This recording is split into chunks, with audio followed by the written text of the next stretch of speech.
Hello students, good morning. कैसे हैं आप सभी? उम्मीद करता हूँ अच्छे होंगे। देखो, 12th क्लास की जो रेनबो बुक है उसके 2 लेसन हम पढ़ चुके हैं। वाटर पहला लेसन था, सेकंड लेसन है रूम 10/8 जो दोनों में अपलोड कर चुका हूँ। तीसरा लेसन था आपका थर्ड थॉट्स, जिसकी एक वीडियो बनाकर मैं आपको अपलोड कर चुका हूँ। इसके बारे में ब्रीफ में बता देता हूँ। ये भी लोसेस के द्वारा लिखा गया लेसन है, जिसमें कि उनका एक दोस्त कहानी बताता है कि किस प्रकार से वो महंगी चीज़ें खरीदकर सस्ते बेचता था, लेकिन एक बार किसी कारण से सौभाग्यवश उसने एक बहुत ही सस्ती एक पेंटिंग खरीदी और वो बहुत ही महंगे भाव में बिक गई। 10 शिलिंग से लेकर उसने 50 पाउंड में उसको बेचा, तो उसको 49 पाउंड और 10 शिलिंग का फ़ायदा हुआ। अब वो सोचता है कि क्यों ना जिससे मैंने ख़रीदी थी उसे भी इसका आधा हिस्सा दिया जाए। ठीक है, इस प्रकार वो क्या करता है कि उसमें एक लेटर लिखता है और उसमें लिखता है कि मुझे इससे बहुत फ़ायदा हुआ और उसका आधा हिस्सा मैं आपको भेज रहा हूँ। लेकिन यहाँ से देखो, having no stamps and the hour being late, उस दिन मेरे पास टिकट नहीं थी एंड आवर बीइंग लेट, और लेट होने के कारण I did not post this, मैंने उसे पोस्ट नहीं किया। एंड वॉन्ट टू बेड, और मैं सोने चला गया। वेंट टू बेड, यहाँ तक मैंने बता दिया था। अब देखो इसके आगे, at about 3:30 AM I walk widely up according to custom, begin to review my life's errors which are in no danger of ever suffering from loneliness. At about 3:30 AM, सुबह लगभग 3:30 बजे, आई वॉक वाइडली अप, मैं अचानक से सुबह उठ गया और अकॉर्डिंग टू कस्टम मतलब रिवाज के अनुसार, मतलब क्या मेरी आदत के अनुसार, begin to review my life errors, मैंने अपने जीवन की गलतियों को पुनर्विचार करना शुरू किया। Which are in no danger of ever suffering from loneliness, जिसमें क्या है कि कोई बुराई भी नहीं है। अकेले रहने से अच्छा है कि आप अपनी गलतियों को रिव्यू करो, उनको विचार करो कहाँ गलतियाँ हुई है और उनको कैसे हम सुधार कर सकते हैं। From this I reached by way of mitigation my recent successful piece of chaffering. ये कह रहा है कि अपनी गलतियों की जो मैं गलतियों को रिव्यू कर रहा था उसको थोड़ा सा कम करते हुए, मिटिगेट करते हुए, मैंने सोचा माई रिसेंट सक्सेसफुल पीस ऑफ चैफरिंग, मैंने अपना जो कमाई की थी उसके रिसेंट सक्सेसफुल मतलब जो मोल भाव किया था उसमें अभी अभी कुछ समय पूर्व हाल ही में जो मैं सक्सेसफुल एक डीलिंग में सक्सेस हुआ था, सफल व्यक्ति हुआ था, उसके बारे में मैंने सोचा। And put the letter to the dealer under both examination, और मैंने लेटर के बारे में सोचा और उस डीलर के बारे में। Put on the examination, put on examination मतलब होता है उसके बारे में सोचना। एंड क्रॉस एग्जामिनेशन मतलब मैंने बार बार उसके बारे में सोचा। वाई सो माई थॉट्स रैन, फिर मेरे विचार चलने लगे। वाई गिव हिम हाफ, कि मुझे उसे आधा क्यों देना चाहिए। वाई बी क्योग्जोटिक, क्योग्जोटिक होता है उदार, मतलब मैं उसके प्रति इतना दयालु, इतना उदार क्यों बनूं। This is no world for quixotry, ये जो संसार है ये उदारता के लिए नहीं है। It was my I that detected the probability of the drawing, not his. It was my eyes, ये मेरी आंखें थी, नॉट हिज, उसकी आंखें, मतलब वो नहीं था जिसने पहचाना किसको, that detected the probability of the drawing, कि ये जो ड्राइंग है, प्रोबेबिलिटी मतलब प्रायिकता, संभावना एक तरीके से, कि ये ड्राइंग शायद टर्नर की बनाई हो सकती है, मैंने पहचाना था, ना कि उसने। ही हैड इंडीड फेल्ड, वो तो वास्तव में फेल हो गया था इस चीज़ में। Did not know his own business, वो अपना खुद का बिजनेस भी नहीं जानता। Why put a premium of ineptitude, उसकी जो अज्ञानता है, मतलब वो जानता नहीं किसी चीज़ के बारे में, उसके लिए वाई पुट ए प्रीमियम, उसको मतलब एक लाभ क्यों दिया जाना चाहिए, जबकि उसको खुद ज्ञान ही नहीं है अपने बारे में, अपने बिजनेस के बारे में। नो ए प्रेजेंट ऑफ 10 से 10 pounds at the most would more than adequately meet the case. No नहीं, प्रेजेंट ऑफ 10 मतलब क्या कह रहा है कि मतलब मैं उसे सिर्फ एक 10 पाउंड का एक प्रेजेंट या गिफ्ट दे सकता हूँ।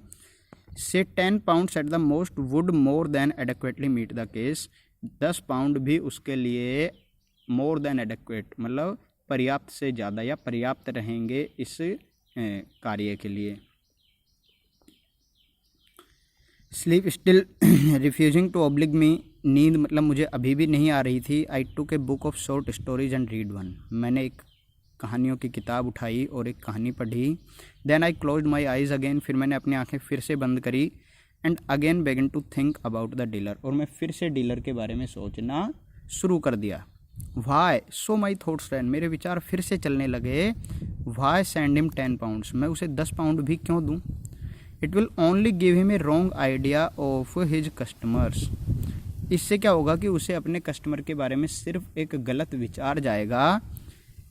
None other of home would be so fair so sporting as I. क्योंकि अन्य कोई भी जो खरीदार होगा वो इतना सपोर्ट करने वाला या इतना उदार, इतना फेयर, इतना ईमानदार नहीं होगा जितना मैं हूँ, कि मैंने इतना लाभ मिला तो मैं उसे आधा हिस्सा दे रहा हूँ या 10 पाउंड दे रहा हूँ, और कोई भी इतना ईमानदार नहीं होगा। He will expect similar letters every day and be disappointed. वो डेली की डेली, अब रोज़ की रोज़ क्या करेगा, जब उसको एक जगह से इनाम मिलेगा तो वो हमेशा ऐसे ही लेटर्स की, ऐसे ही पत्र की उम्मीद रखेगा, एक्सपेक्ट करेगा, और ही विल बी डिसअपॉइंटेड। और फिर वो कैसे निराश होगा जब कोई नहीं देगा तो। And then he will become embittered and go down the well of tears. फिर वो क्या होगा कि दुखी हो जाएगा। And go down the well of tears. Well of tears मतलब दुखों के सागर में डूब जाना, या बहुत ही आंसू आना, मतलब बहुत ही ज़्यादा दुखी हो जाएगा। And then he will become embittered and go down the well of tears a miserable creature. बेचारा एक व्यक्ति जो कि कमा के खा रहा है अभी तक, लेकिन फिर वो निराश हो जाएगा और उसकी जो उम्मीदें हैं वो पूरा नहीं होगी, लोगों से उम्मीदें रखेगा, इसलिए उसको 10 पाउंड देना भी गलत है। He looked a nice old man too. वो एक अच्छा ठीक ठाक बुजुर्ग व्यक्ति था।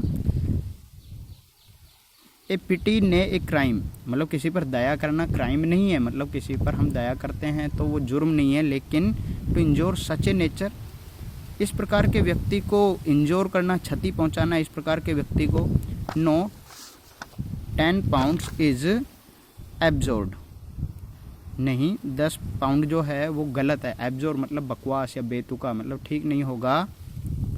5 वुड बी प्लेंटी। 5 पाउंड पर्याप्त रहेंगे। 10 would put him above himself. 10 pound है वो उसकी उम्मीद से ज़्यादा हो जाएंगे, अबू, ठीक है। While I was dressing the next morning. अगली सुबह जब मैं कपड़े पहन रहा था, I thought about the dealer again. मैंने फिर से डीलर के बारे में सोचा। Why should I so my thoughts ran. मेरे फिर विचार चलने लगे।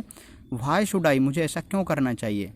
Directly I had for the first time in my life brought off a financial coup. मतलब स्पष्ट है कि मैंने अपनी ज़िंदगी में पहली बार एक फाइनेंशियल मतलब आर्थिक रूप से, मतलब मैं पहली बार कुछ लाभ मिला है मेरे को। Coup spoil it by giving a large part of the profit away. क्या मैं इस प्रॉफिट का एक बड़ा हिस्सा दूसरे को देकर क्या इसे स्पॉइल करना चाहिए, इसे बर्बाद करना चाहिए। Was not that flying on the face of the goddess of business. क्या इसका मतलब ये नहीं होगा कि मैं face of the goddess of the business, जो व्यापार की देवी है, वो एवर इट बी, ये कोई भी हो सकती है, लेकिन क्या व्यापार के देवी देवताओं को on the face of it मतलब उनका अपमान करना, ठीक है। क्या मैं उनका अपमान नहीं कर रहा हूँगा इस तरीके से।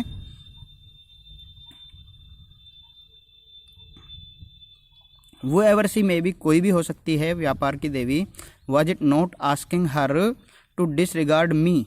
क्या इसका मतलब ये नहीं होगा कि मैं उन्हें अपने आप को डिसरिगार्ड करने के लिए, मतलब मैं उनका अपमान करूँगा तो वो मेरे से नाराज़ हो जाएंगी, ठीक है। ओनली ए डे और so after we had at last got on terms. सिर्फ 1 या 2 दिन से ही हमारे जो टर्म्स हैं अच्छे हुए हैं, हमारे संबंध अच्छे हुए हैं आपस में, मतलब धन की देवी, व्यापार की देवी से मेरे संबंध अच्छे हुए हैं। इससे पहले तो नुकसान ही होता था। देयर इज़ नो फरी लाइक ए वुमन स्कॉन्ड। ये कह रहा है कि गुस्से में आई हुई औरत से ज़्यादा खतरनाक कोई नहीं होता है। It would be probably be the end of me.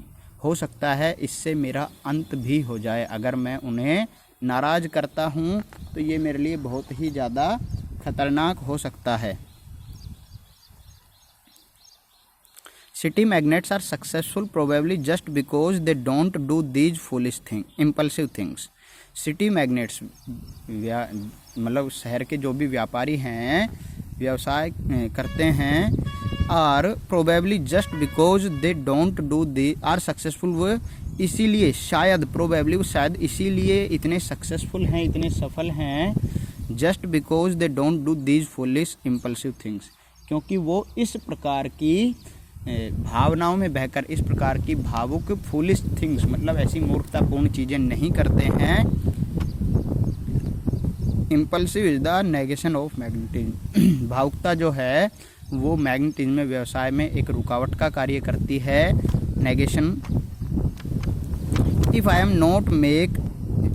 M to make any kind of figure in this new role of fine art speculator, so my thoughts continued कर रहा है, आगे मेरे विचार चलने लगे कि इफ़ आई वांट, यदि मैं चाहता हूँ, to make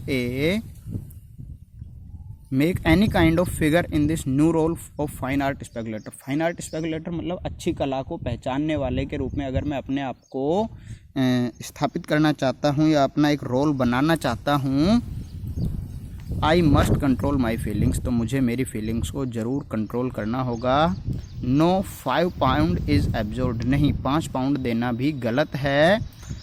a douceur of 1 pound will meet the case, douceur होता है मतलब इनाम, 1 पाउंड का इनाम उसके लिए पर्याप्त रहेगा। It will be nothing to me, मेरे लिए तो ये ना के बराबर है। और एट एनी रेट, और किसी भी प्रकार से, नथिंग सीरियस, कोई गंभीर बात भी नहीं है। But a gift of quail and manna from a clear sky, लेकिन ए गिफ्ट ऑफ क्वेल मतलब एक पैसों का जो गिफ्ट है, and manna from a clear sky to the dealer, और मेरे लिए ये ना के बराबर है, लेकिन डीलर के लिए 1 पाउंड अगर मिलता है गिफ्ट के रूप में तो वो मानो एक मैना फ्रॉम द स्काई मतलब आसमान से अमृत गिरने के बराबर है। However without doing any harm, और बिना कोई नुकसान किए, a pound will be ample, 1 pound पर्याप्त रहेगा। Accompanied by a brief note, साथ में उसके एक छोटा नोट या पत्र भी लिखकर दे दिया जाएगा।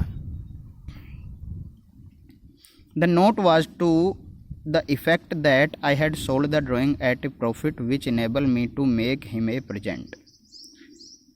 उसके साथ जो मैं नोट देने वाला था लेटर लिख के, उसका मतलब ये था कि मैंने उसे एक जो ड्राइंग में उससे ख़रीद कर लाया था उसे एक अच्छे लाभ पर बेच दिया है, जिससे कि आज मैं उसे गिफ्ट देने के लायक हो गया हूँ।